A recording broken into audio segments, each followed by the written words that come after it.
Hail to the barbarian horde, and happy Howard Day. I've dreamed many evil dreams, he said, and most of them were meaningless. But by Crum, this was not like most dreams. I wish this battle were fought and won, for I've had a grisly premonition ever since King Nimed died in the Black Plague. Why did it cease when he died? Men say he sinned. Men are fools as always, grunted Conan. If the plague struck all who sinned, then by Crum, there wouldn't be anything left to count the living. Why should the gods, who the priests tell me are just, slay 500 peasants and merchants and nobles before they slew the king?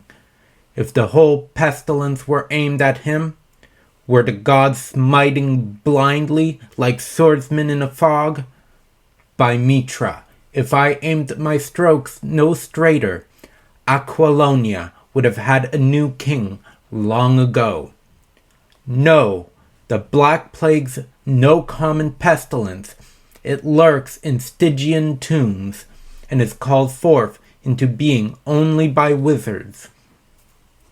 I was a swordsman in Prince Almeric's army that invaded Stygia, and of the 30,000, 15,000 perished by Stygian arrows, and the rest by the Black Plague, that rolled on us like a wind out of the south. I was the only man who lived. Yet only 500 died in the Media. Whoever called it into being knew how to cut it short at will.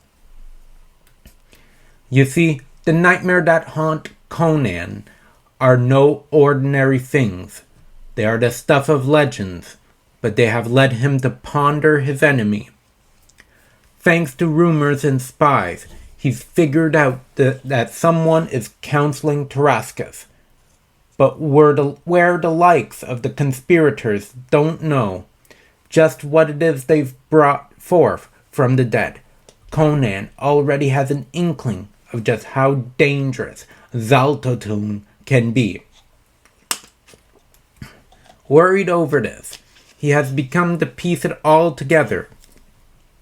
He has begun to do that which always frightens and fascinates villains.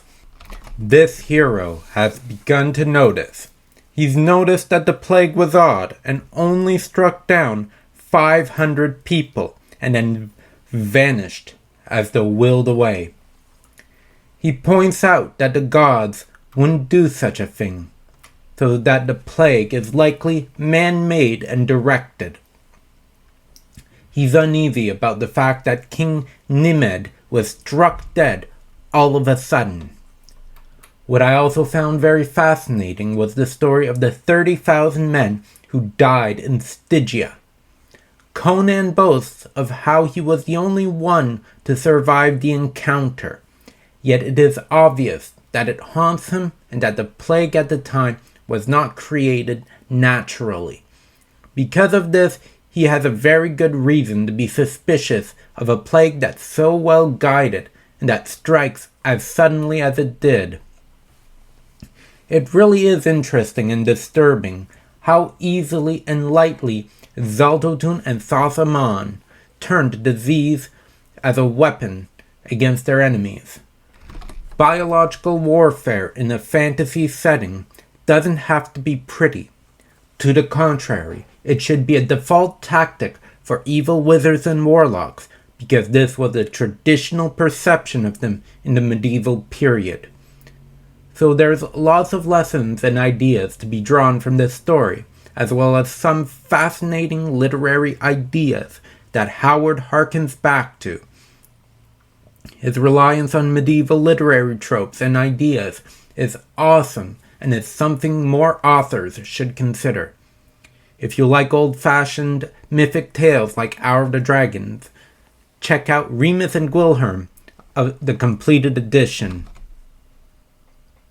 And if you enjoyed this video, don't forget to smash that like and that subscribe button to stay tuned for the next video and to check out our new crowdfund, which pre-launch page will be in the comments section alongside our Royal Road account. So do check that out.